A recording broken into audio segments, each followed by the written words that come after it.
اب میں آپ کو ایک حدیث سنانے چلا ہوں جس میں ایک عجیب نقشہ سامنے آتا ہے کہ یہ مہدی جب ظاہر ہوں گے تو کس طور سے ظاہر ہوں گے، ان کے ظہور کی کیفیت کیا ہوگی، کیف یظہر۔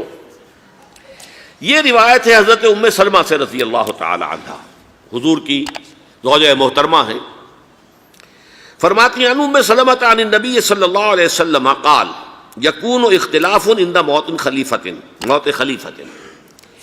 حضور نے فرمایا ایک خلیفہ کی موت پر اختلاف واقع ہو جائے گا، خانہ جنگی ہو جائے گی۔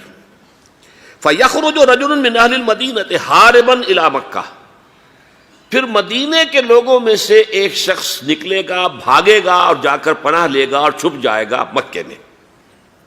فَيَأْتِيهِ نَاسٌ مِّنْ أَهْلِ مکہ، پھر اس کے پاس آئیں گے اہل مکہ، مکہ کے لوگ، فَيُخْرِجُونَهُ، اور اسے نکالیں گے، جہاں وہ چھپے ہوئے ہوں گے وہاں سے نکالیں گے۔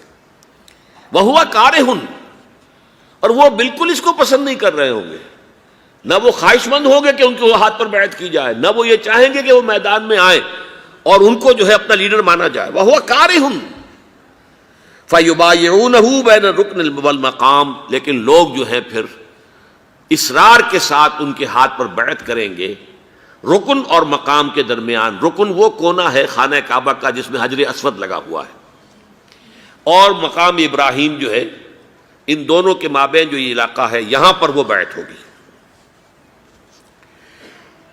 وَيُبْعَثُ إِلَيْهِ بَعْثٌ مِّنَ الشَّامِ، ان کے خلاف ایک لشکر بھیجا جائے گا شام سے۔ نہیں کہا جا سکتا کہ باسی حکومت اس وقت کی جو ہے اس کی طرف سے کوئی مسئلہ اس طرح کا اٹھ کھڑا ہو، اس لیے کہ ابھی تو بہرحال باسی حکومت وہاں ہے۔ فَيُخْسَفُ بِهِمُ بِالْبَيْضَاءِ بَيْنَ مَکَّہ وَالْمَدِینَہ، لیکن اللہ تعالیٰ اس لشکر کو مکے اور مدینے کے درمیان وادی بیضاء میں دھسا دے گا، زمین کے اندر پورے کے پورے لشکر کو۔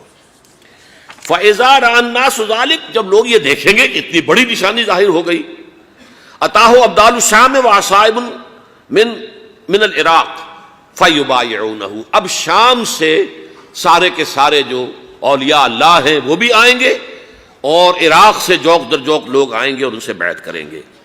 وَيَعْمَلُ فِي النَّاسِ بِسُنَّةِ نَبِيِّهِمْ، پھر وہ عمل کریں گے لوگوں کے مابین، حکومت کریں گے اپنے نبی کی سنت کے مطابق۔ وَيُلْقِي الْإِسْلَامُ بِجَرَانِهِ، اور اسلام اپنی گردن زمین پر ٹکا دے گا۔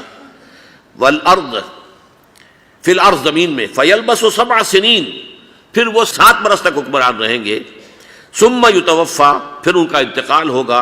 وَيُصَلِّي عَلَيْهِ الْمُسْلِمُونَ، اور مسلمان ان پر نماز پڑھیں گے۔ یہ جو میں نے آپ کے سامنے نقشہ کھینچا ہے، اس سے اب میں ایک نتیجہ نکالتا ہوں، اسے بھی میرا گمان کہیے، اختلاف بھی کر سکتے ہیں آپ، اگر اس کو وزنی سمجھے تو قبول بھی کر سکتے ہیں۔ وہ یہ ہے کہ میرے نزدیک ان کے ظہور کا وقت قریب ہے، اور اس کی تھوڑی سی بعد میں مجھے معلوم ہوا کہ جین ڈکسن غالباً نام ہے امریکن اس کا، جس نے یہ پیشن کوئی خبر دی تھی کہ 1962 میں عالم عرب میں ایک بچہ پیدا ہوا ہے کہ جو وہاں کا نقشہ بدل کر رکھ دے گا۔ یہ جین ڈکسن کی غالباً پیشن گوئی ہے۔ بہرحال مجھے اس کی پیشن گوئی سے کوئی دلچسپی نہیں ہے، میں تو جو احوال دیکھ رہا ہوں، یعنی اسرائیل کا قائم ہو جانا، اور اس کے بعد اب یروشلم کا مسلمانوں کے ہاتھوں سے نکل جانا، اور اب گویا کہ وہ الملحمۃ العظمیٰ جو ہے تلی کھڑی ہے، کسی بھی وقت جو ہے یہ جو ہے وہ لاوا پھٹ سکتا ہے، آتش فشاں پھٹ سکتا ہے۔